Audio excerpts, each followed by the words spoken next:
Bienvenidos a este ciclo que organiza el Seminario del Campo Freudiano de Murcia, con la inestimable colaboración de la obra cultural de Caja Murcia, quien desde aquí aprovechamos para agradecer su apoyo. Este año hemos englobado el trabajo en torno al eje mujeres. Esta tarde, en este marco, presentaremos el libro El misterio del cuerpo hablante, cuya autora, Araceli Fuentes, nos acompaña hoy para presentárnoslo. Agradecemos a Araceli que haya amablemente aceptado nuestra invitación para compartir 2 días de intenso trabajo aquí en Murcia. Araceli Fuentes es psicoanalista en Madrid, miembro de la ELP, Escuela Lacaniana de Psicoanálisis del Campo Freudiano, miembro de la AMP, la Asociación Mundial del Psicoanálisis, y docente de la sección clínica de Madrid, de MINUCEF. El título de este ciclo, Mujeres, responde a la actualidad permanente sobre la cuestión ¿qué es ser una mujer? ¿Qué es ser una mujer y qué es una mujer? Que han sido, a lo largo de la historia, 2 preguntas enigmáticas a las que tanto las mujeres como los hombres han intentado responder desde múltiples disciplinas, orientaciones y subjetividades. La mujer, como un misterio, está presente en el arte, en la filosofía o en la religión. Y también en nuestros días en la ciencia, con su incidencia en los cuerpos de los sujetos.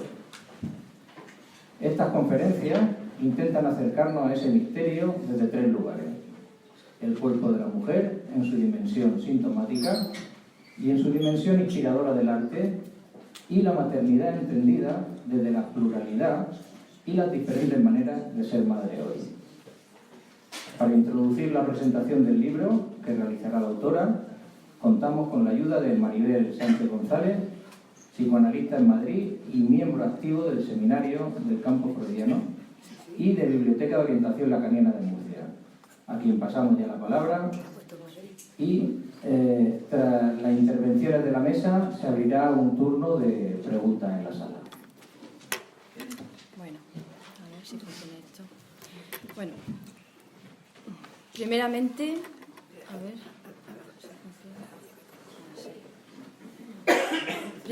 quiero agradecer a la Biblioteca del Campo Freudiano en Murcia por proponerme presentar este libro. Debo decir que me lo esperaba, ya que durante un tiempo no dejé de hablar de él. Lo primero que llamó mi atención fue el título, El misterio del cuerpo hablante. El libro me cautivó desde el principio como si de una novela se tratase, porque en efecto algo de novela tiene, algo de la novela personal de Araceli. Según sus palabras, las ganas de escribir este libro provienen del tratamiento de su cuerpo en la experiencia psicoanalítica. Se trata de un libro que combina teoría clínica y experiencia personal, la experiencia de su recorrido analítico, dando como resultado un libro apasionante. En él se hace más fácil entender conceptos psicoanalíticos que a menudo pueden parecer oscuros, como líbido, pulsión, real, deseo, angustia y existencia de la no relación sexual. Estos son algunos ejemplos de conceptos tratados en el libro y que se hacen más accesibles. Por ello, es un libro muy recomendable para todo aquel que quiera asomarse al psicoanálisis y aprender de él tomando el vínculo entre la teoría y la experiencia. Como bien dice Henri Berenguer en el prólogo, no podemos olvidar que tanto la obra de Freud como la de Lacan están construidas en tanto analizantes del inconsciente, más que como analizadores de este. ¿Pero qué es esto del cuerpo hablante? La expresión hay que tomarla en sentido metafórico, porque de lo que se trata no es de un cuerpo al que se le suma la capacidad de hablar, sino que es el ser hablante el que habla con su cuerpo, habla a través de él. Para el psicoanálisis, el misterio del cuerpo hablante es la unión de la palabra y del cuerpo. Un cuerpo no viene dado de antemano, sino que hay que construirlo. Es primeramente necesario que el lenguaje nos dé un cuerpo para poder tenerlo. Justamente, será la incidencia del lenguaje sobre el organismo lo que lo convertirá en cuerpo. Esta operación simbólica es la que puede permitir que un cuerpo se sostenga, cosa que no siempre sucede. Araceli nos pone un ejemplo de la clínica donde en el autismo y la psicosis podemos encontrar problemas graves en la constitución de un cuerpo. También nos advierte de la importancia de saber si alguien tiene o no un cuerpo cuando recibimos a una persona en la consulta. El tema de la constitución del cuerpo es tratado por Araceli en el capítulo 2, titulado La construcción del cuerpo. Ahí también nos ofrece algunos ejemplos para poder entenderlo mejor. Araceli también comenta otro concepto psicoanalítico importante, la lengua escrito todo junto. De él nos habla en el capítulo 8, titulado El goce del cuerpo. Una frase de la autora resume muy bien lo que quiere decir Lacan con este neologismo. La lengua, escrito todo junto, son palabras oídas antes de poder ser escuchadas. Lo oído no tiene que ver con el sentido, pero toca el cuerpo, dejando las huellas y marcas del goce del otro. Goce del que se ocupa el psicoanálisis y que puede manifestarse en el cuerpo en forma de síntomas, sueños, angustias, dolores, fenómenos psicosomáticos, etc. De este último, el fenómeno psicosomático, Araceli nos habla en el capítulo 4, donde hará una diferenciación clínica fundamental entre el síntoma y el fenómeno psicosomático. En cuanto al primero, este tiene relación con el inconsciente del sujeto. Sin embargo, en el caso del fenómeno psicosomático no hay ningún saber inconsciente, sino que el goce se escribe directamente en el cuerpo, provocando la lesión. El fenómeno psicosomático es un acontecimiento de cuerpo que ella sufrió de primera mano, acontecimiento que la llevará al análisis, siendo allí donde se dará cuenta de que tenía un duelo pendiente. Justamente fue en su primera sesión donde hablará de una frase fundamental, una frase oída, que no escuchada, a partir de que ella tenía 8 meses de edad que tenía cuando su madre falleció. Se trataba de una frase que le dirigían las mujeres del pueblo en el que ella vivió y cuando se la encontraban exclamaban «¡Ay, si su madre la viera!». Para Araceli, la verdadera dificultad para hacer este duelo proviene de lo que la lengua le transmitió. Esa frase, sin intervalos entre las palabras, la invocaba la mirada de su madre muerta y se escribió en su cuerpo con una escritura real e imposible de subjetivar. Mucho tiempo después, siendo ella una mujer, su padre muere y ella, a pesar de haberlo querido mucho, vive su muerte sin afecto, sin sentir nada, dice. Pero unos meses después se desencadena una enfermedad autoinmune que pone su vida en peligro, un lupus eritomatoso por el que tuvo que ser hospitalizado. Se le hace evidente la relación entre la falta de afecto por la muerte de su padre y la aparición de la enfermedad autoinmune. No podía hacer el duelo de su padre porque tenía otro duelo pendiente. Aquí Araceli nos señala una enseñanza clínica muy importante, y es que no es posible hacer un duelo cuando existe otro que aún no se ha hecho.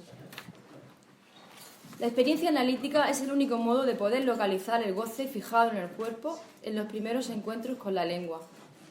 Goce que en el caso de Araceli tomó la forma de un fenómeno psicosomático. El efecto del análisis se dejó sentir en su cuerpo y el lupus que sufría se apaciguó, produciéndose una importante mejoría. Más adelante, en el capítulo 7, Araceli retoma el tema de su análisis en el apartado Un cuerpo, dos escrituras. En este apartado desarrolla lo que fue su experiencia analítica de una manera más profunda, donde sus sueños toman un lugar muy importante en la cura. De este apartado, y para terminar, solo voy a resaltar un tema. Se trata de otro misterio del ser hablante, el misterio del amor y la relación entre los sexos. Dice Lacan que no hay relación sexual que pueda escribirse entre un hombre y una mujer. ¿Qué quiere decir esto? Lacan escribe en 1972 el seminario 20, titulado aún Sus fórmulas de la sexuación, para referirse a las diferentes posiciones sexuadas en las que puede situarse un sujeto. Si se sitúa del lado hombre, lo que aparece es el estilo fetichista. Del otro lado, del lado femenino, lo que tenemos es la erotomanía. Sin profundizar más, se trata de dos goces diferentes que nunca se encuentran. Lo único que puede velar esta diferencia es el amor. El amor suple la relación sexual que no se puede escribir, nos dice Lacan en Aún. El amor y la muerte son dos nombres comunes para hablar del deseo abismal de una mujer, de su fascinación por el abismo, nos dice la autora, y que ella lo buscaba, que ella quería adentrarse en la zona en la que el sentimiento de existir se confunde con la intensidad experimentada en un estado del cuerpo. Y fue justamente un hombre quien despertó en ella ese goce. teniendo como consecuencia buscar en el amor un amor absoluto y sin límite. Esta búsqueda la lleva a entregarse a la voluntad del goce del otro, no poniendo límites a las concesiones hechas a un hombre, de su cuerpo, de su alma, de sus bienes. Fue un tiempo de estrago en el que la angustia y el sufrimiento invadieron su vida. Así, sus relaciones con los hombres fracasaban, hasta que un cambio fundamental acontece en su vida a raíz de vivir dos acontecimientos vitales muy importantes: la muerte de su padre y la aparición de la enfermedad autoinmune.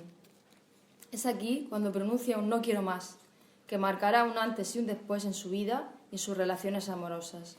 Allí es donde da comienzo su experiencia analítica. Gracias por vuestra atención y muchas gracias, Araceli, por tu libro y por estar aquí.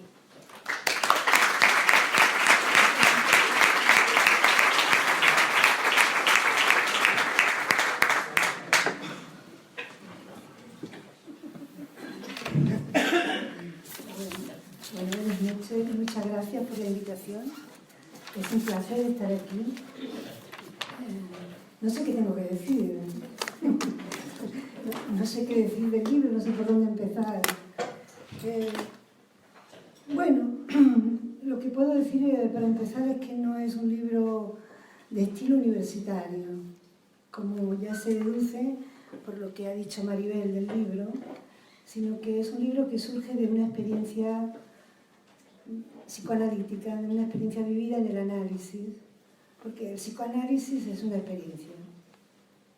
Es una experiencia, y yo diría casi es una aventura moderna, un poco distinta de las aventuras de estos que iban a África a descubrir lugares, y un poco más incómoda a veces, ¿no?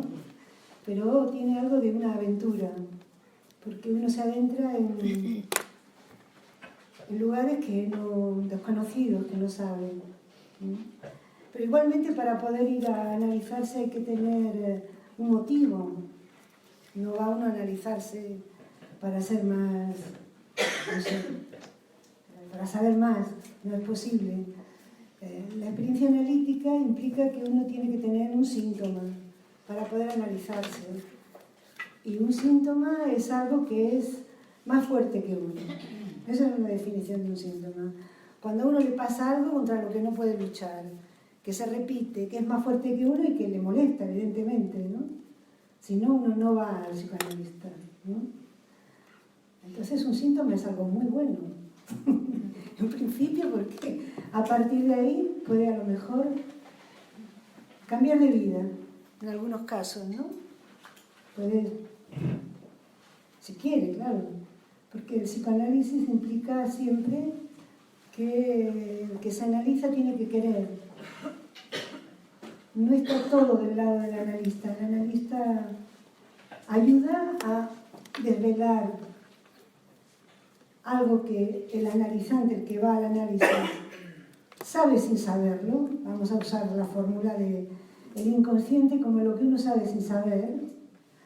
El analista ayuda a que el analizante tome nota de ciertas cosas que sabe sin saber, pero queda del lado del paciente decidir si eso que ha descubierto lo va a tomar o no. Hay una libertad del que va a analizarse, no es una imposición. Hay cosas que se revelan para uno en el análisis y uno decide si lo va a aceptar eso o no, o lo va a rechazar. Entonces, no sé qué más, a ver, voy a pensar. Si queréis decirme cosas para que yo vaya hilando, preguntando algún aspecto en particular que, no sé. Pues a lo mejor de tu experiencia en el fenómeno psicosomático. Sí, bueno, digamos que en realidad uno no va al análisis porque padezca un fenómeno psicosomático.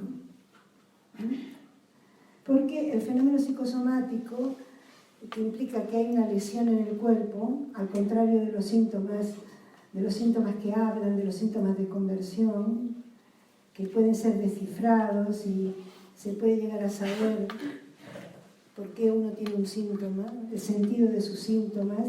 El fenómeno psicosomático, porque hay la idea de que una confusión extendida de creer que los síntomas en el cuerpo son psicosomáticos. No. En general, los síntomas que se tienen en el cuerpo son síntomas de conversión, o sea, efectos de las palabras sobre el cuerpo. Cada uno en su historia se ha encontrado con palabras que han tocado su cuerpo. Quizá de algunas sabe y de otras quizá no sabe.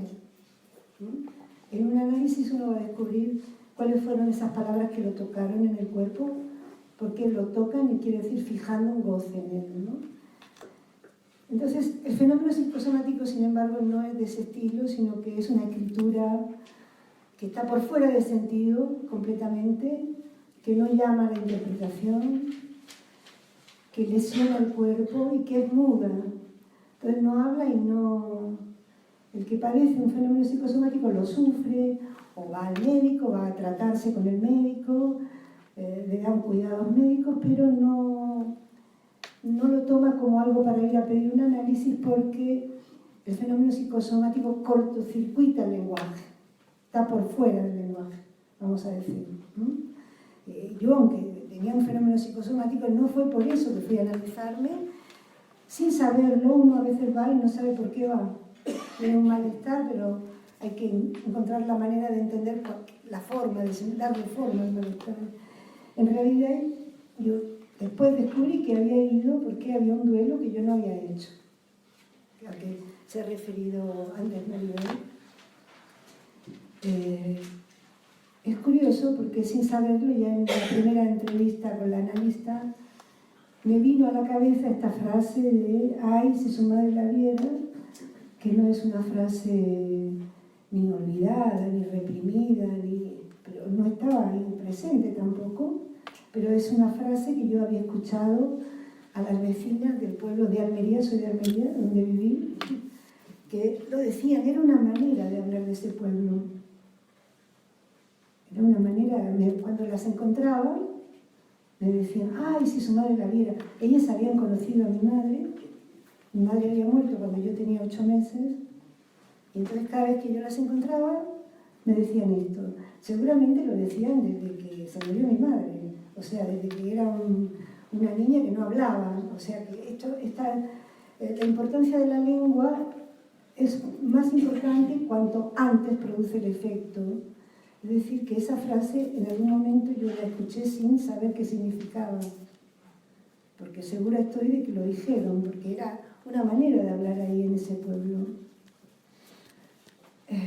El efecto que esa frase tenía cada vez que yo la escuchaba era la experiencia de un golpe en mi cuerpo. Yo sentía como si me dieran un puñetazo cada vez que yo escuchaba eso, y no podía responder a eso. Me quedaba muda. No podía responder. No había manera de responder eso. A veces no había manera de responder. ¿Qué quiere decir? Quiere decir que es una situación donde el sujeto no puede preguntarse por el deseo de quien dice eso. No tenía la capacidad de preguntarme, estas mujeres, ¿por qué me dicen eso? ¿Qué quieren? No había la pregunta por qué intención había en esa frase o qué querían decirme eso. Entre otras cosas, porque esto debía tener su efecto muy, muy pronto en mi vida, ¿no? Bueno, eso quedó ahí. Quedó ahí y yo siempre supe que mi madre había muerto, siempre supe que la madre que tuve después era la mujer con la que mi padre se casó cuando yo tenía 3 años, por ahí, no me acuerdo. Nunca me ocultaron nada, no se me ocultó nada. Y siempre se habló de las cosas con naturalidad, pero sin embargo yo no sabía que no había hecho el duelo.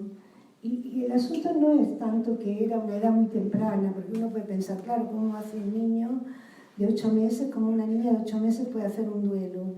Pero el problema no era tanto eso, sino lo que se dijo sobre el duelo, que impidió que el duelo se hiciera. Porque la frase esta, ay, si su madre la viera, funcionó como si las palabras estuvieran pegadas una con otra, ¿no? Y ese efecto de golpe que tuvo sobre mi cuerpo, luego demostró que había dejado una especie de memoria en el cuerpo que se activó cuando yo me vi en una circunstancia de tener que hacer un duelo por mi padre, pero ya grande, ya con 30 y tantos años. O sea, en el momento en que tuve que hacer otro duelo, no pude hacerlo, y en lugar de sentir dolor por la muerte de mi padre, que era alguien a quien yo quería muchísimo, me quedé como congelada, sin afecto, nada, no sentía nada. Fue raro, yo misma sentía que era algo raro, siendo, si es una persona que te es indiferente, bueno, pero alguien a quien has querido mucho, es muy raro que el cuerpo no responda con algún afecto a eso, ¿no? Me sorprendió, me pareció muy raro, pero y lo que pasó es que al poco tiempo emergió una enfermedad autoinmune que es el lupus, que fundamentalmente hay distintos tipos de lupus, pero el que me afectó a mí tenía que ver con manchas, eritemas en la piel, eritemas, ¿no? Manchas rojas. Entonces, ¿cómo relacionar esto con el duelo? ¿No? Es un poco raro. Y con la frase, ay, si su madre la viera, ¿no? Porque es complicada la cosa. Digamos que yo no hablaba del análisis, no hablaba de la enfermedad. Yo iba al médico, me cuidaba, en fin, yo tomaba el sol, que no se puede tomar el sol. Era un fastidio no poder tomar el sol. Y me cuidaba, y a veces tuve que ir al hospital a ingresarme porque hubo brotes un poco virulentos y estaba un poco triste por eso, porque no sabía bien hasta qué punto era grave el asunto y estaba un poco deprimida, digamos, ¿no? Iba al análisis, pero no hablaba de eso, hablaba de otras cosas. Pero sucedió, por azar, yo trabajaba como psicoanalista y tuve que cambiarme de consulta. Y fui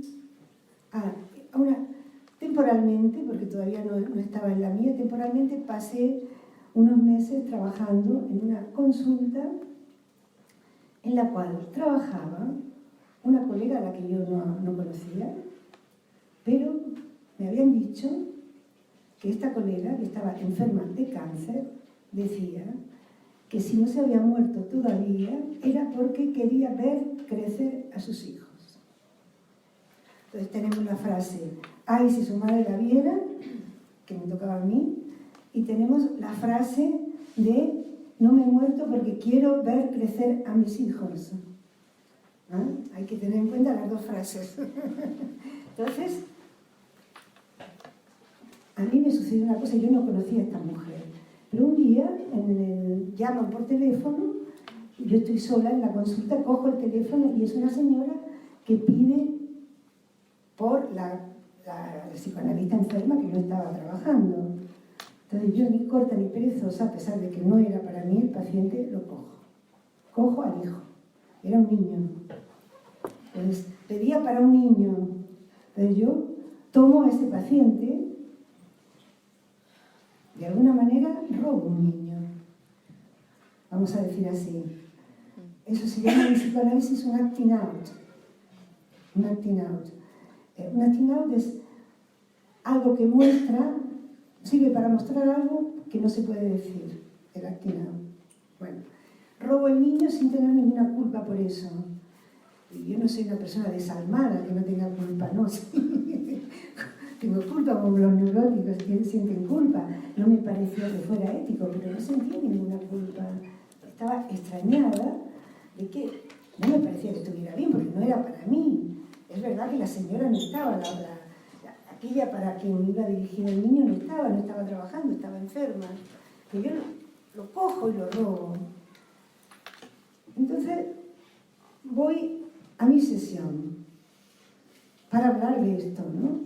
Lo que había pasado en este contexto de robo a un niño, entre comillas, un niño, un paciente, ¿no? Robo a un niño a una mujer que va a morir y que dice, si no me he muerto aún es porque quiero ver crecer a mis hijos. Mientras que la frase que a mí me había tocado era, ay, si su madre la viera. ¿Sí? Hay un eco de una frase en la otra frase, ¿no? Se trata del ver, se trata de la muerte de una madre, en fin. Entonces, yo le cuento a mi analista que yo había robado al niño. Es una manera de hablar, ¿no? Pero de cierta manera era lo que había hecho, había robado el paciente, ¿no? El paciente era para otra persona, no era para mí. Entonces, en este contexto de las frases, porque esto es un discurso que precede a todo esto, que es que yo sabía que esa mujer decía eso. Si no me he muerto aún es porque quiero ver crecer a mis hijos. Y del otro lado, ay, si su madre la viera. Están las dos. Y mi analista me dice, ella no lo va a ver morir. No, a ver que no me confunda, porque esto es video. No, dice, ella, me dice la analista, ella no lo va a ver crecer. Él no la va a ver morir. Esa fue su única intervención con respecto a esto que había pasado en el contexto de las frases. No, ella, la madre, no lo va a ver crecer. No lo va a ver. Él no la va a ver morir.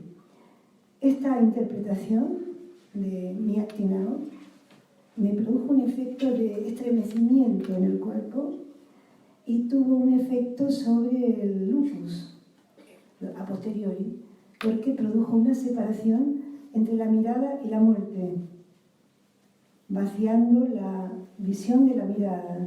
Todo esto ocurrió por azar, porque yo estaba en esa consulta, porque azarosamente había alguien que había dicho esta frase que resonó con la otra, y por la interpretación que ella no lo va a ver morir, separa, no ver, hay un límite a lo que se puede ver, que permite que la holofrase, ay, si su madre la viera, quede separada las palabras, introduce una ruptura en lo que se puede ver, ella no lo va a ver crecer, él no la va a ver morir, rompe lo que se puede ver, la mirada y la muerte se separan, y eso tuvo un efecto a posteriori sobre el fenómeno psicosomático que yo padecía, que fundamentalmente eran eritemas en la piel, y que se puede entender esos eritemas como la mirada en lo real. ¿Por qué la mirada? Porque en psicoanálisis, a partir de la enseñanza de Jacques Lacan, distinguimos la visión de la mirada como dos cosas distintas. La visión, bueno, todos entendemos lo que es la visión, lo que vemos. Mientras que la mirada, en realidad, es ciega, es, por ejemplo, lo que atrae nuestra mirada. Por ejemplo, si yo tengo una mancha aquí, todo el mundo va a decir, mira, tienes una mancha, porque atrae la mirada. Entonces, los eritemas, que eran manchas en la piel, en realidad eran la encarnación en lo real de la mirada. Entonces, había algo de separación del objeto y la lengua materna, la madre de la lengua. No era la madre muerta, era la lengua. Era el ay, si su madre la viera, lo que había fijado algo de una mirada real en mi piel, como lesión. Bueno, esto es un poco complicado, entiendo que es un poco complejo, pero no tengo otra manera de decirlo, es así, ¿no? Y después viene el efecto sobre mí de apaciguamiento del lupus, que además en el hospital los dermatólogos tenían la costumbre de hacerme fotografías y eso no me hacía bien, porque de nuevo era algo que era yo encarnaba una mirada, la mirada de la madre muerta, digamos, ¿no? Esa mirada estaba en lo real del cuerpo, ¿no? Pero fue por un azar que se pudo tratar, por esta contingencia, por esta casualidad que hizo que fuera a trabajar a un lugar donde había una psicoanalista que iba a morir y que decía, no he muerto todavía porque quiero ver crecer a mis hijos. Y eso, ¡plaf!, consuena con... Y entonces el Actinao, ¿qué es? Robar el niño a la mirada de la madre que va a morir. Digamos que el Actinao ya produce algo que es robar ese niño, que yo no me había podido salir de esa escena donde me decían, ay, si su madre la viera, pero lo que yo hago es robar el niño a la madre que lo quiere ver, ¿no? Y que va a morir. Eso es el acting out, que por supuesto es inconsciente, es una cosa, una especie de impulso, ¿no? Bueno, después podemos seguir con otras cosas, porque esto no fue todo del análisis, pero ese fue el meollo de la cuestión. No sé si queréis que hablemos de otras cosas. Yo creo que puedes continuar con lo del análisis, ¿no? Que es muy interesante. Bueno, digamos que este fue un punto fundamental del análisis, un antes y un después. Igualmente yo, bueno, no es lo mismo alguien que se analiza, porque además trabaja como analista, que alguien que solamente quiere ir a curarse de algunos síntomas, ¿no? Y de todas maneras yo quería concluir mi análisis, quería llevarlo hasta el final. Me parecía que todavía no era el final. Y después de eso estuve unos cuantos años, no sé, 5 por ahí, continuando el análisis, y en esos años se trataron otras cosas. También se trataron lo que era mi posición con respecto a la feminidad, por ejemplo, ¿no? Mi posición era una posición histérica, y la histeria se define por una lógica. La lógica del todo y la excepción. Esa es la lógica masculina. Hay todo, lo universal, pero para que haya un todo tiene que haber algo que quede fuera. Es como la frase, el refrán de... ¿Cómo se dice el refrán? Toda norma tiene su excepción. ¿Cómo? Toda norma tiene su excepción. Por ejemplo, o no hay norma sin excepción, o hay otras maneras que el refrán recoge esta lógica masculina, la recoge de distintas maneras, ¿no? La lógica masculina, según Lacan, es la lógica donde se funciona con el todo. Por ejemplo, cuando una mujer dice todos los hombres son iguales, está en la lógica masculina. Y si un hombre dice todas las mujeres son iguales, también.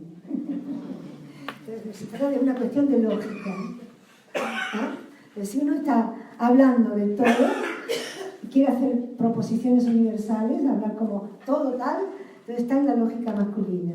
Y yo estaba en esa lógica, en la lógica masculina, y lo estaba también en mi relación con las mujeres. Por ejemplo, no me gustaba formar parte de grupos de mujeres. Entonces, lo que hacía es situarme yo como la excepción. Me quedaba fuera, y quedándome yo fuera constituía el grupo, hacía un todo de las mujeres.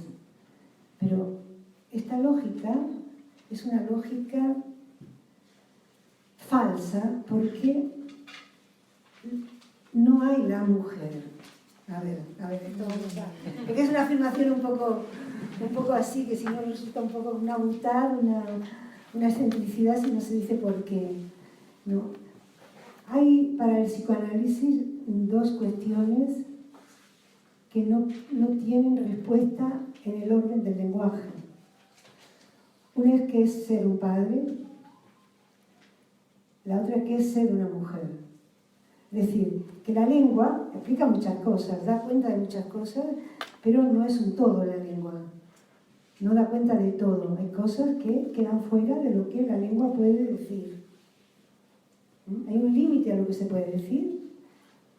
O, por ejemplo, la lengua no da cuenta de por qué existo, de la existencia.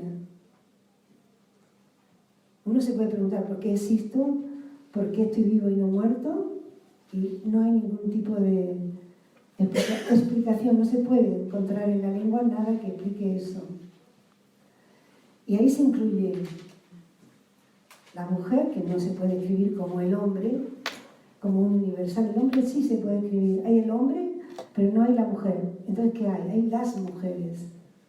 Las mujeres, plurales, distintas, serie de mujeres. No es la lógica del todo y la excepción, sino la lógica de la serie. Y cada mujer tampoco es una.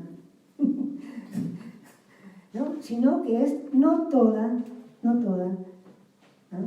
Cada mujer que esté en posición femenina, porque no estamos hablando de nacer con un cuerpo de mujer, estamos hablando de posiciones subjetivas. Entonces, para estar en posición femenina, una mujer, también puede un hombre estar en posición femenina. No quiere decir que sea homosexual por eso ni nada. Por ejemplo, San Juan de la Cruz es alguien que estaba en una posición no toda, no femenina, y no era un homosexual, ¿no?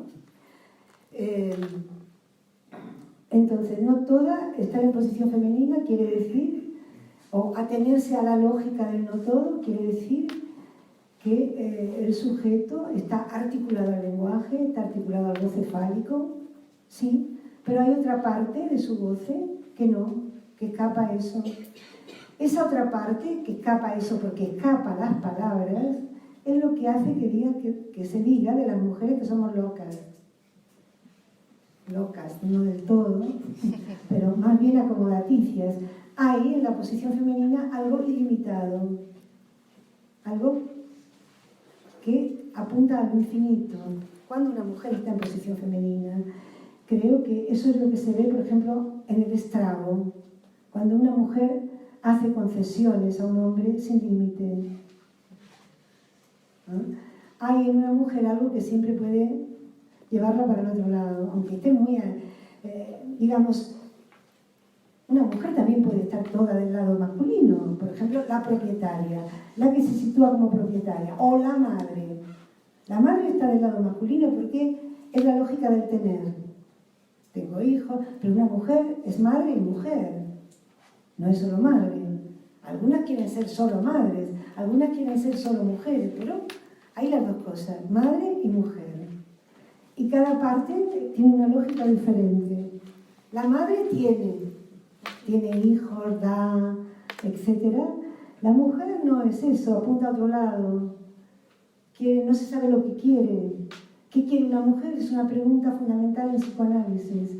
Una pregunta abierta, nunca cerrada. ¿No? Abierta.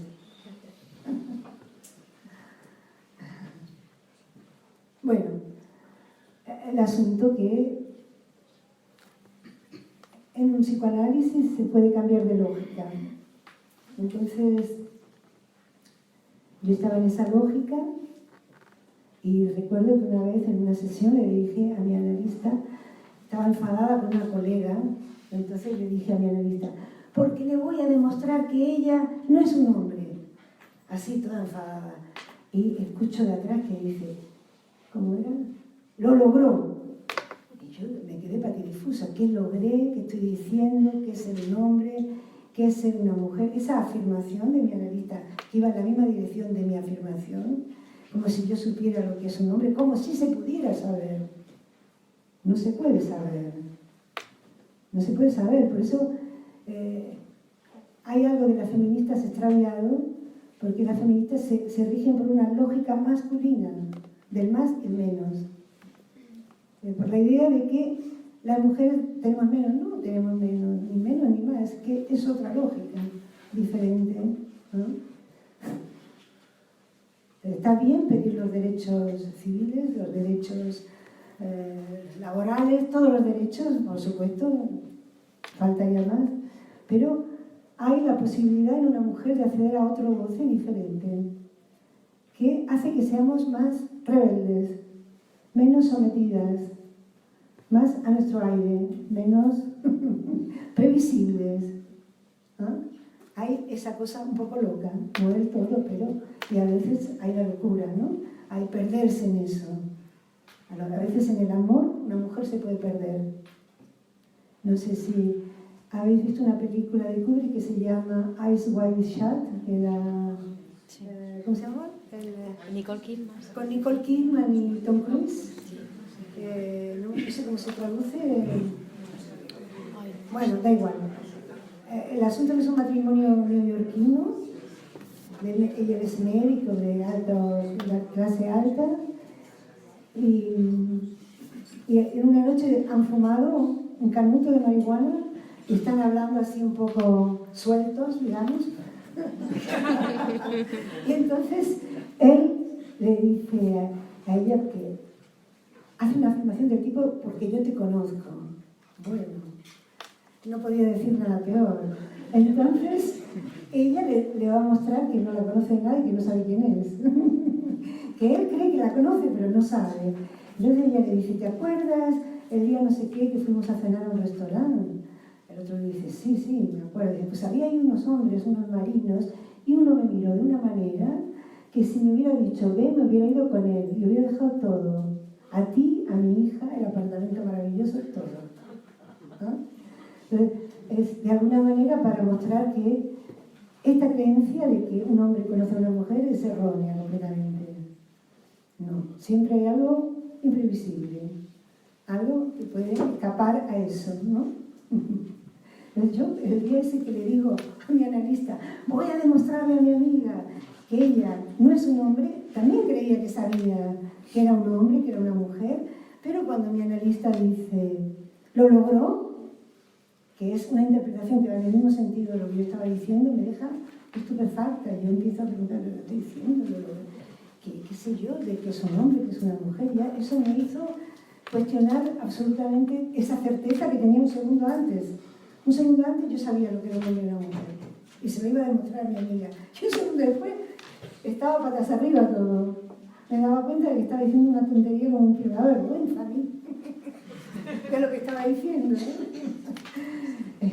Bueno, digamos que esa fue una intervención que en la dirección de un cambio de lógica. Para mí. Y después eso quedó reflejado en un sueño. Un sueño repetido. El sueño, muy sencillo. El sueño es, me encuentro con una colega que se llama Rosa, que tiene algo que ver con el psicoanálisis, y es de mi estatura. En la realidad es más alta que yo. Pero en el sueño era igual que yo.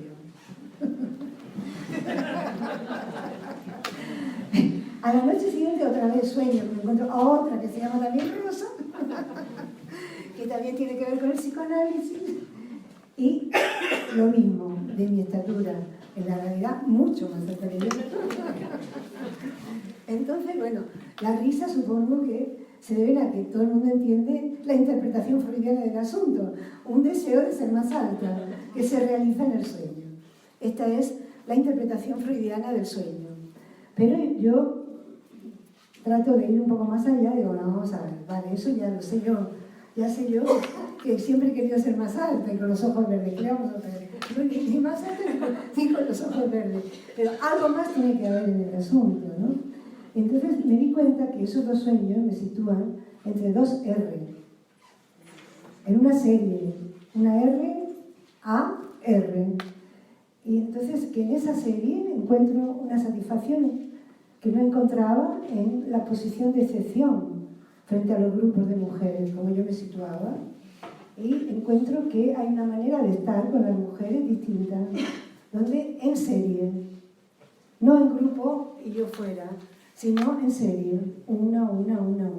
Esa es una posición femenina, más femenina, ¿no?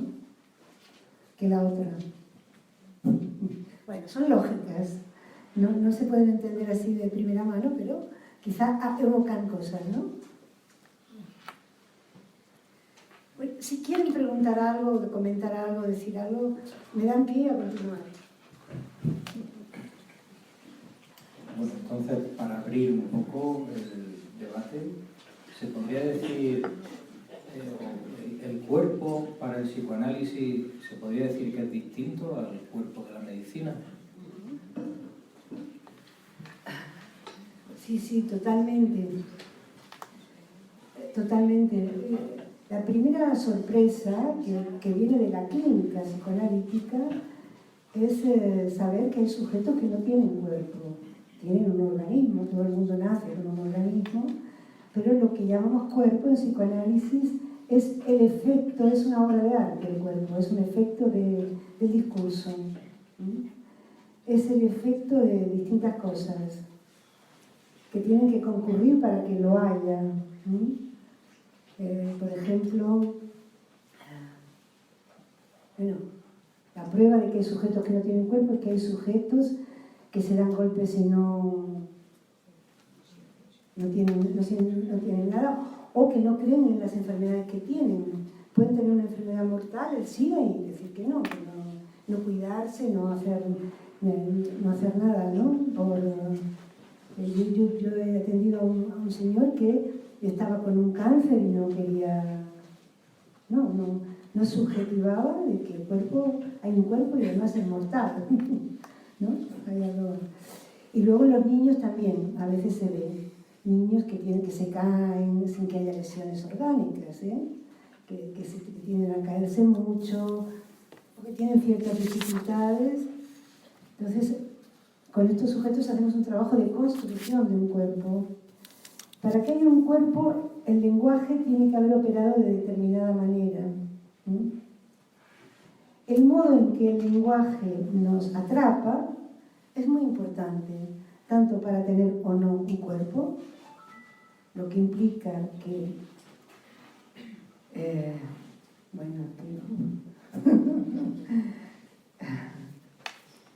Tener un cuerpo implica saber hacer algo con él.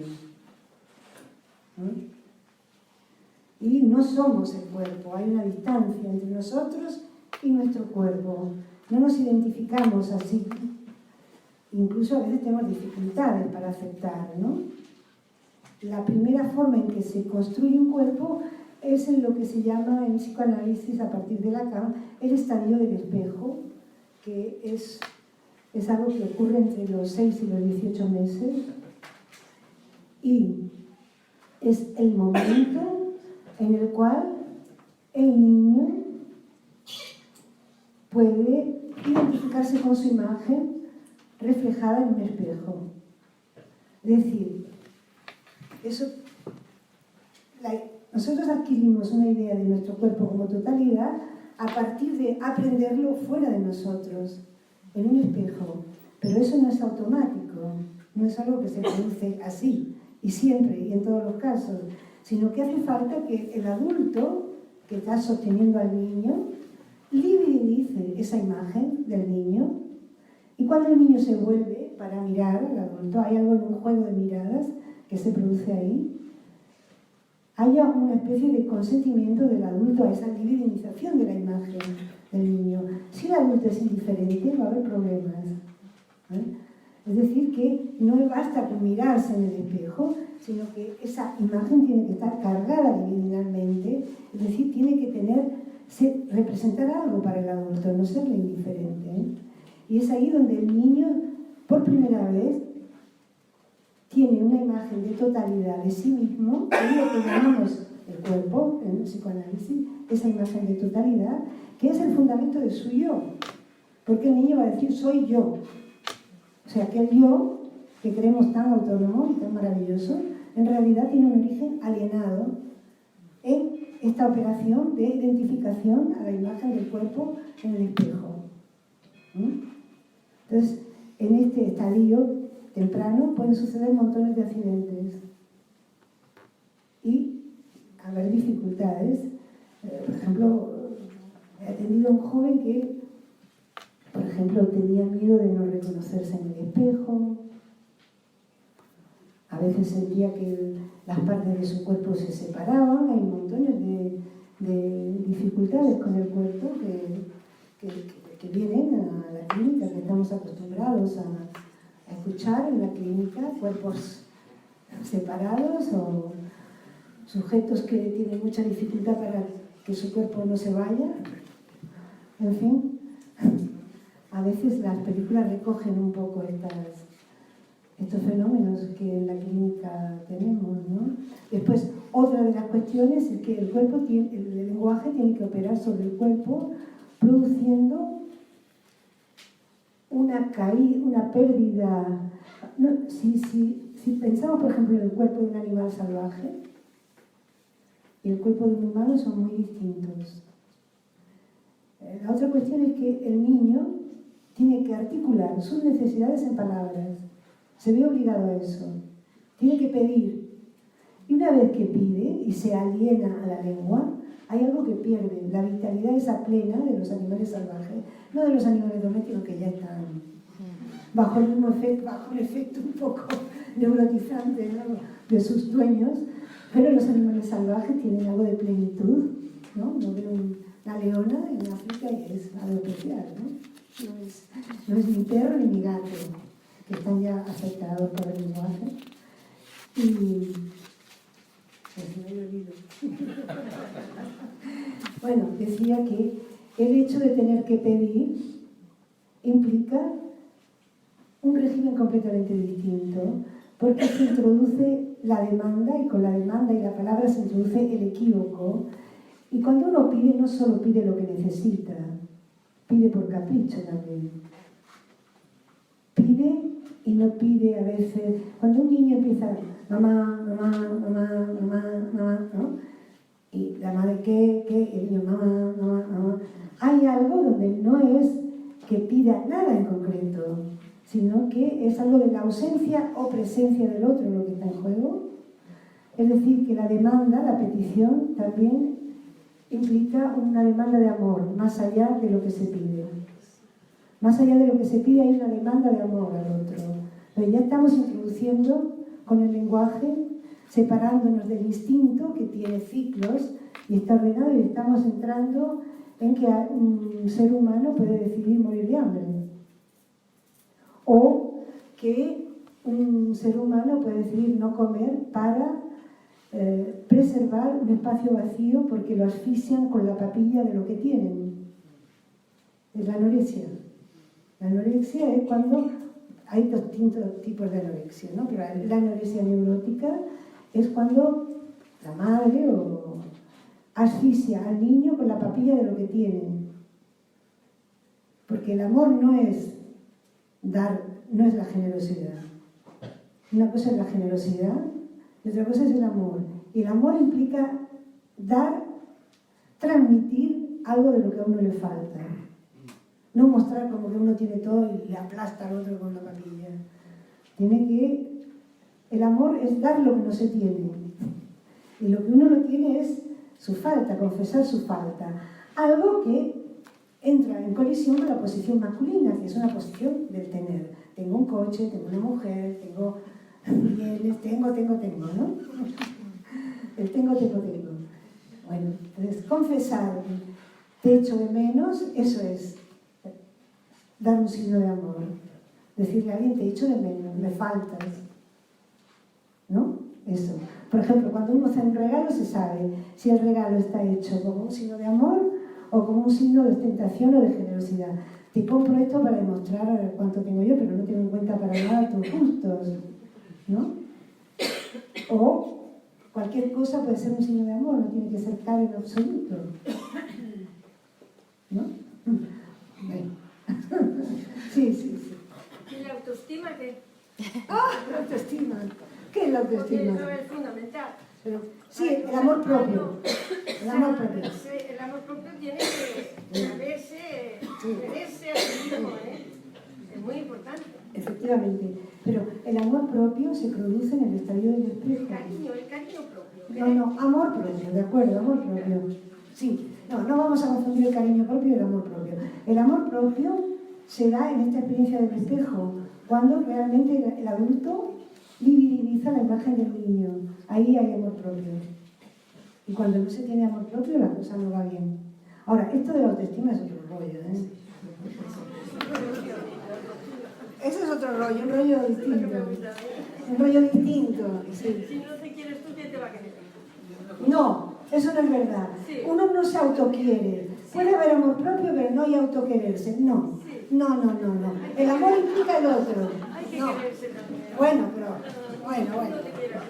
No. Eso parece una posición de resignación. ¿Qué? El síntoma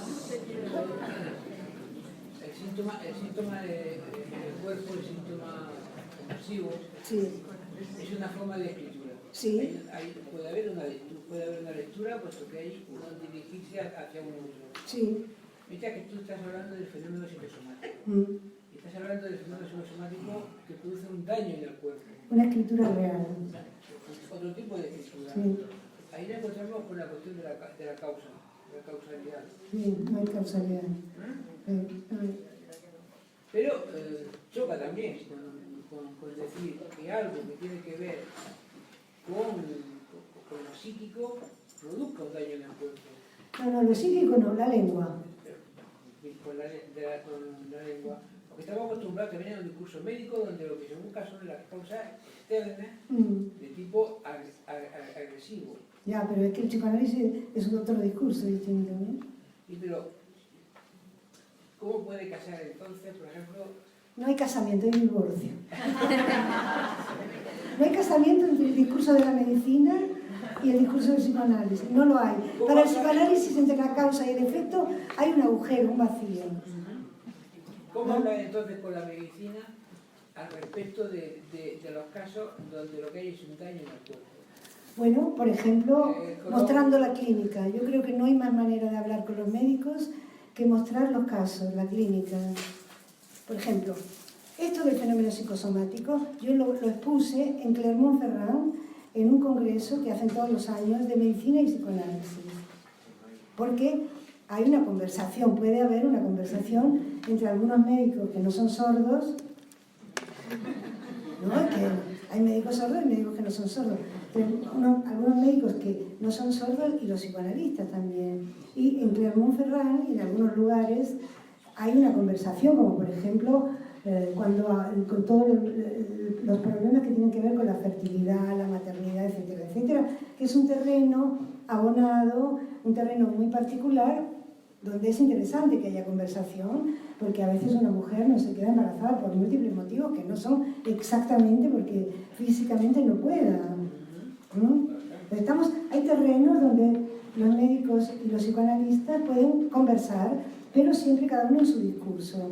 Y yo creo que lo que es demostrativo son los casos. Entonces yo presenté mi caso en esas jornadas de Clermont-Ferrand, que se hacen todos los años sobre psicoanálisis y medicina, y hubo una conversación excelente con los médicos, pero tienen que ser médicos que tengan una sensibilidad también al discurso analítico, o que estén en análisis, o que tengan cierta aproximación a otro discurso.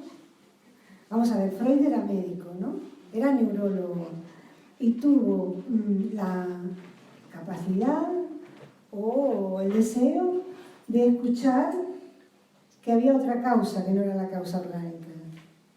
¿Y eso cómo pasó? Pasó porque iban las histéricas a decir tengo el brazo paralizado, pero no le pasaba nada, no tenía nada explicaba, no había ninguna lesión orgánica que explicara por qué el brazo estaba paralizado de esa manera, que no seguía ningún hilo neuronal, sino que estaba paralizado según la lengua. Era una parálisis que seguía el camino de la lengua, ¿no? Entonces, Freud fue un médico, y fue un médico que fue capaz de dejar que las histéricas le enseñaran que había síntomas, y hubo un deseo de él formaliza eso, pero el psicoanálisis nace del encuentro entre un médico y unas mujeres que van ahí con sus síntomas corporales, síntomas que no responden a la medicina, a la manera médica de entender los síntomas. Y hay una causa orgánica y hay una lesión. Pues no hay eso y hay parálisis. Entonces, ¿qué? Entonces eso fue una ruptura en la historia del pensamiento. Se produce una ruptura cuando aparece una causalidad que no es orgánica. Y surge el psicoanálisis como algo nuevo en la historia del pensamiento, ¿no? Se puede conversar, pero no hay casamiento. Cada discurso es diferente. Hay, según Lacan, 4 discursos. El discurso del amo, que es el discurso del inconsciente, es el discurso de la policía, que todo funcione, el lema, el discurso universitario, el discurso histérico, porque la histeria no solo es una estructura, es una manera de relacionarse también, y el discurso analítico. Sí. ¿Cómo puede pasarse de una escritura real, algo que no se puede poner con palabras, a una escritura simbólica, algo que se puede verbalizar de alguna manera, como tú has hecho, ¿no?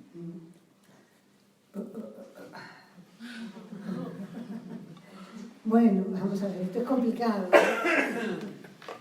Vamos a ver. Mira, lo que yo puedo decir es que una vez que hay, a partir del acting out y la interpretación, una vez que hay un efecto de pacificación del lupus, lo que aparece en primer plano en mi análisis es mi síntoma, que no había aparecido hasta ese momento. Mi síntoma, ¿a qué llamo mi síntoma? Es un síntoma que tiene que ver con la voz, ¿no? Con la voz del superior, fundamentalmente, ¿no? Con la voz gruesa, la voz que de la culpa, la voz de la conciencia, todo eso, ¿no? Con esa voz aparece eso. Pero entonces no es que se cambie de escritura, no. Es que una escritura se deshace o cesa, de algún modo, y lo que surge es el síntoma. El síntoma que... Se pasa algo inconsciente. Sí, hay el síntoma, como dice Lacan, como acontecimiento del cuerpo, que significa el síntoma en relación a que hubo en la infancia algún elemento de la lengua que tocó el cuerpo y produjo una fijación de voz que llamamos síntoma. Entonces, para mí tiene que ver con la voz. Yo lo descubrí, porque parecía que todo tenía que ver con la mirada, con esto del... Y no, lo que había detrás de eso era la voz, porque en realidad la frase, si su madre la viera, venía por la voz. Era dicha. Eso te surgió cuando empezó a deshacerse. Eso es. Entonces, lo que aparece es el síntoma. Aparece el síntoma de una manera sutil, porque digamos que para mí el síntoma, vamos a ver, siempre era sensible a la voz del superior, que es la voz gruesa, la voz, es el tono de voz, no es tanto lo que se dice como el tono de voz, ¿no? La voz, aunque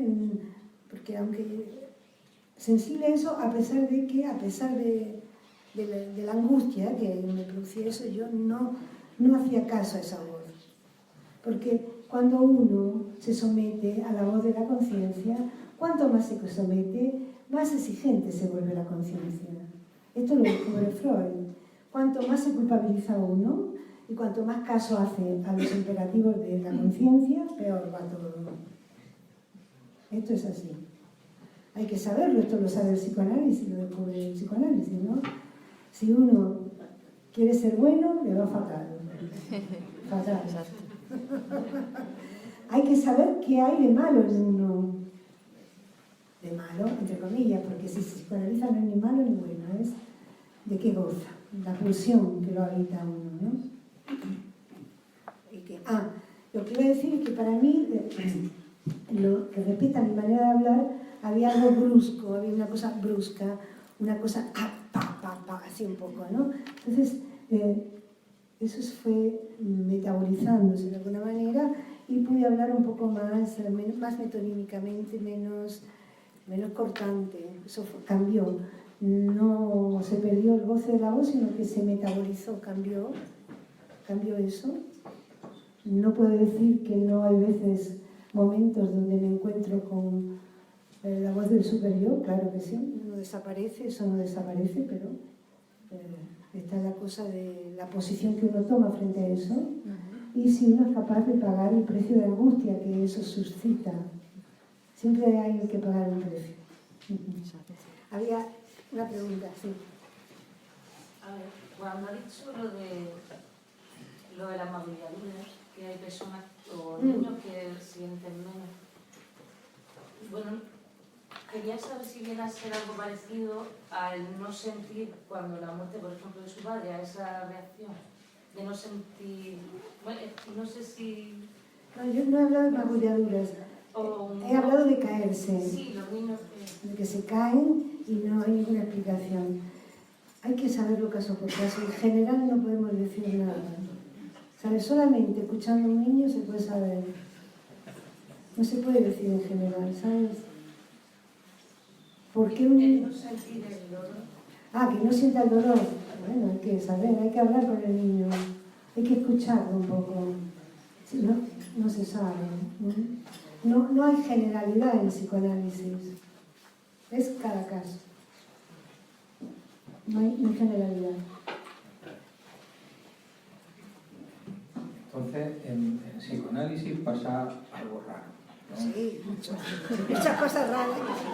Porque, ¿cómo es eso de que la palabra tiene efecto en el cuerpo? Bueno, ¿Qué pasa ahí? bueno, esto me parece que es una experiencia que todo el mundo la ha hecho. No todo el mundo puede saber, mi madre me dijo no sé qué y eso, bueno, mi padre me dijo no sé cuánto y eso se quedó para siempre.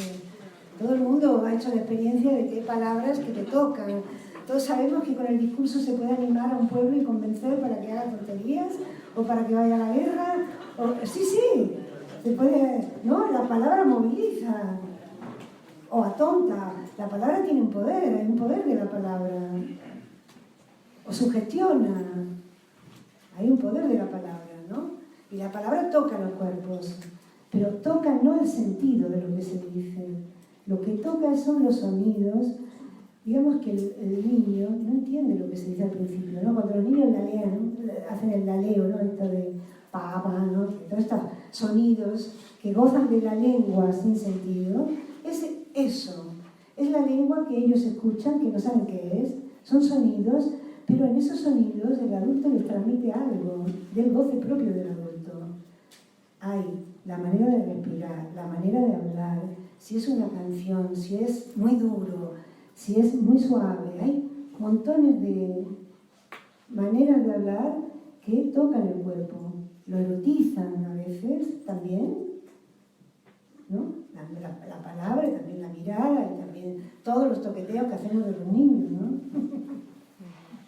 Todo eso, pero la palabra es lo que, el sonido de la palabra, no el sentido, sino el sonido de la palabra es lo primero que toca al cuerpo y resuena en el cuerpo, produce una especie de eco. ¿Tiene que ver con un sonido? Sí, lo dice por los sordomudos. No, lo digo por una cosa que me pasaba a mí personal. No lo escuchaba, pero lo leía continuamente. ¿Lo leías? Sí. Bueno, pero es que la voz no es solo sonido, cuidado. La voz es algo escrito en la pared. Vale. Puede ser.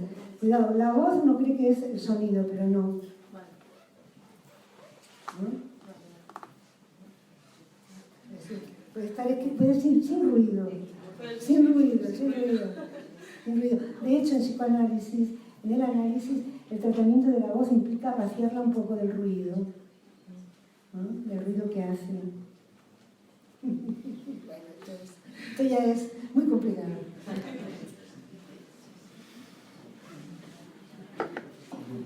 Pueden hacer intervenciones,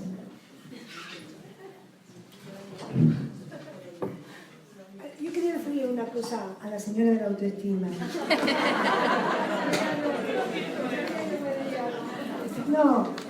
No. Incluso para sostenerse en la posición de Narciso es necesario el otro. El otro está ahí siempre. ¿No? Si uno, El narcisismo es una cosa y la autoestima es otra. Bueno, la autoestima es un rollo psicológico. Es un horror de palabra. Es una palabra espantosa. No, es espantosa. Es una palabra horrible, la autoestima. Pues a mí me encanta. Bueno, hay gustos para todo. A los psicoanalistas a lo mejor no les gusta, No. pero a los que no lo son... No, pero le quiero decir una cosa. Los niños, hay fenómenos, cuando un niño pequeño se lleva a un hospital, hay fenómenos que se llaman de hospitalismo. Si se le lleva a un hospital a un niño pequeño por algún problema y a ese niño no se le trata con un poco de cariño, en su singularidad, esos niños hacen unas depresiones terribles. El amor del otro es fundamental. Sin el amor del otro no hay amor propio. Eso es lo que le quería decir. Entonces, el rollo psicológico de la autoestima es una especie de empuje al autismo. Sí.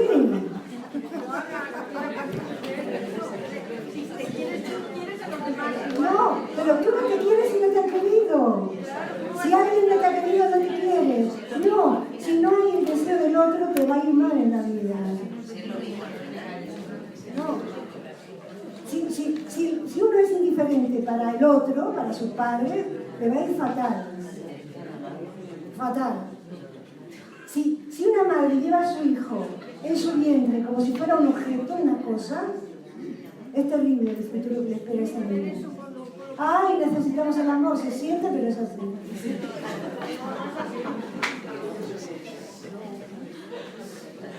¿Sabéis algo? ¿Sí? ¿Habéis demostrado algo? Demostrado. Maristas, respecto a eso que acabas de decir, que me llama muchísimo la atención, la conciencia dentro del vientre. O sea, si su madre ya no le acepta desde el vientre, vosotros eso, ¿de qué manera habéis demostrado o habéis percibido o tal?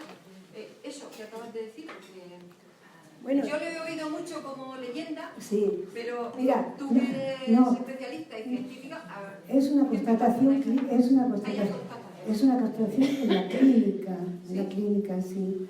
En la clínica de la psicosis, cuando una madre loca no puede divinizar a su hijo en el vientre porque lo experimenta como un parásito, porque a veces pasa esto, una mujer no puede divinizar el niño que lleva y lo disculpa, cuando empleas la palabra loca, ¿te refieres a una Loca de persona todo. patológica? No, ni patológica, no, loca, ¿Por loca. qué ligas tanto la palabra loca con la persona mujer? Es que lo veo como un poco escandaloso. bueno, sí. También me Sí. gustaría- Una No, mujer loca piensa eso, claro que tú piensas que no, es loco porque, pensar eso. no, Pero, escucha, no, vamos a ¿qué ver. matiz tiene? No, vamos a ver, yo respeto la locura la locura tiene una relación con lo real que la neurosis no tiene, que es mucho más cobarde que la locura, no hay ningún tipo de degradación en el asunto. Y decir que las mujeres somos locas quiere decir, yo me incluyo, quiere decir que hay algo que escapa a la lógica masculina, nada más que eso. Que hay un punto de sin límite en una mujer, que una mujer se puede extraviar. Se puede extraviar en su voz, se puede extraviar en la relación con un hombre y ama de una manera distinta a como aman los hombres. A eso me refiero, nada más. Es que induce como un poco a... No te asustes. A mí me llaman, yo por ejemplo, lo que tú dices, me excluyo porque a mí que no me llamen de loca. Y No, ese pero- sentimiento de una mujer sobre su vientre, pues yo más que loca le diría patológico o no sé cómo decir. Bueno, pero ¿por qué no vamos a...? Y Pero tampoco vamos se a ver, puede estamos en un mundo realmente estúpido. Estamos en un mundo cada vez más estúpido. No se pueden llamar las cosas por su nombre. Vale. Hay locos. Sí. Hay locos, sí, hay locos. La locura existe. Sí, claro. Y todos somos un poco locos. Sí, Todos. también. Y las mujeres tenemos tendencia. La demostración de qué manera afecta la aceptación de la madre. Eso es otra locura. La no aceptación de la madre, ¿cómo habéis constatado lo de el feto, cómo lo percibe? Mira, ¿Cómo se constata eso? bueno, porque el niño nace fatal, nace un loco también. Cuando la madre... Sí, vamos a ver. Sí, si una mujer no puede subjetivar, para que haya un sujeto, el otro tiene que tratarlo como un sujeto. El niño no pide nada, berrea, grita, y la madre dice, quiere comer, le duele la tripita, necesita dormir. Y el que interpreta es el otro. El otro interpreta el llanto del niño. Hace falta eso. Imagínate una madre que no interpretara nada, que lo dejara al niño solo, ahí, que no hiciera nada. Ese niño no se humaniza. Entonces es muy importante que haya un deseo no anónimo, para que un niño tenga un lugar. Cuando un niño antes de que nazca ya se habla de él, es un polo de dichos, se dice va a ser, quiero tener un hijo, no sé qué, en fin, hay un montón de palabras con respecto a un hijo. Imagínate que alguien tiene un hijo sin que haya habido nada de eso. Es un poco preocupante.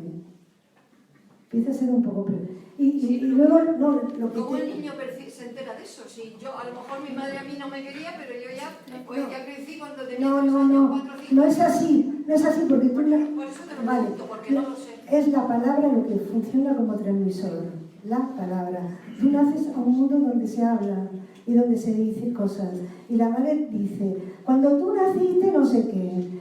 Y hay cosas que suceden antes de que uno nazca que luego van a tener un peso sobre uno. Por ejemplo, no sé, me acuerdo de una colega que comentó su caso, que era que el padre, antes de que ella naciera, dijo: si es una niña la tiramos por la ventana. Bueno, esa frase tuvo una importancia luego en el cuerpo de ella y de una sensación que ella tenía cada poco de caerse, de una sensación rara de caerse, que tenía que ver con esa frase. O sea, el discurso nos precede, la palabra es anterior al nacimiento del niño, y lo que funciona como bordea de transmisión es la palabra, y cómo se interpreta la palabra, cómo el niño mismo interpreta lo que le dicen. Hay lo que dice el otro y hay la interpretación del sujeto, las dos cosas. Pero no hay sujeto si no hay palabra, ¿no? Y el autismo es el extremo, es cuando el niño no se aliena al discurso, cuando no pone sus necesidades en palabras, cuando lo rechazan. Y es lo más complicado de tratar de todo, el autismo, es el extremo, ¿no?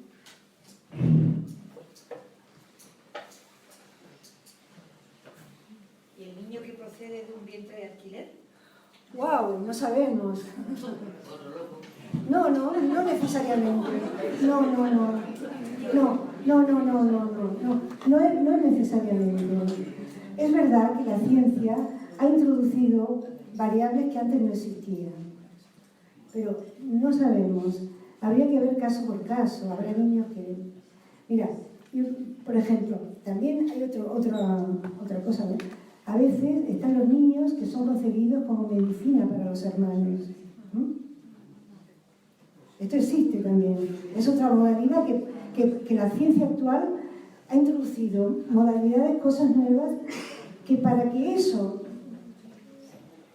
no provoque grandes problemas, tiene que haber algo que lo sostenga, la subjetividad de los que hacen eso.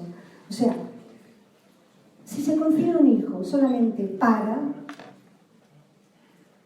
como medicina para su hermano, y no hay nada más, no se le augura mucho. Si solamente es nombrado como un objeto para servir para otra cosa, ahí hay problema. Hace falta que haya algo más, que haya un deseo, ¿no? Entonces, ¿por qué alguien prefiere tener un hijo de un vientre de alquiler?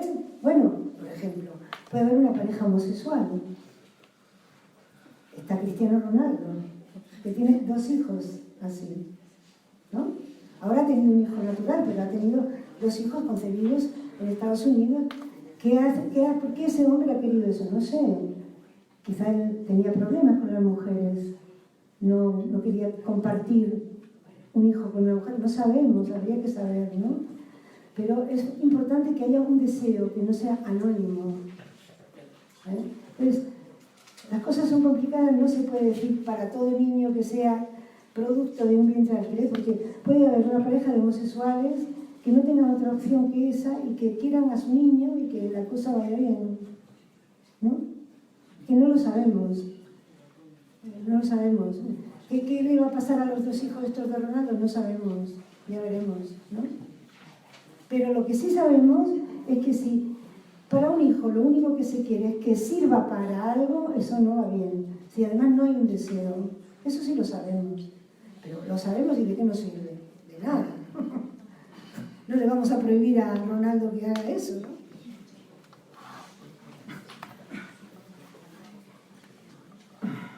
Sí. Bueno, a mí me gustaría si pudiera explicar un poco la ardua tarea cuando nos encontramos con un paciente psicosomático, ¿no? En donde al final un poco el objetivo puede ser encontrar esa palabra, ¿no? O lo que necesita decir, que dice su cuerpo, ¿no? Ahí nos encontramos siempre con una resistencia para que conecte con que esto puede ser psicológico, que no es orgánico, ¿no? Esa ardua tarea terapéutica. Sí. Mira, si realmente se descarta que sea un síntoma de conversión, no hay que forzar las cosas, no hay que buscar ninguna palabra. Si ocurre, ocurrirá por azar. Porque llenar de sentido, eso no es bueno, es malo para el paciente. Darle sentido a lo que no lo tiene, porque es real, es contraproducente, puede empeorar la enfermedad psicosomática. Entonces, hay que aceptar de que eso no es tratable directamente, como el síntoma sí. Hay que aceptar eso y ver si en el transcurso del tratamiento pasa algo que permita que eso ya no tenga una función para ese sujeto. Pero no hay que forzar nada ni dar sentido. Ninguna de las dos cosas, ¿eh? No es que se resista el paciente, es que eso está fuera de la palabra. No es que el paciente, no hay pacientes psicosomáticos, hay sujetos que tienen alguna enfermedad psicosomática, pero no hay una personalidad psicosomática, eso no hay, creo, desde el punto de vista del psicoanálisis.